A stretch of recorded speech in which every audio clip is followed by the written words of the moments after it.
बोला बोला। हाँ तो माने के पड़ी कि तू मड़वा में ढेरे बैठल है। हाँ।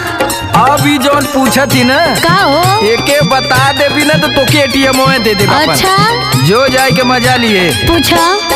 के करे मड़वा में चुमा चुमावा।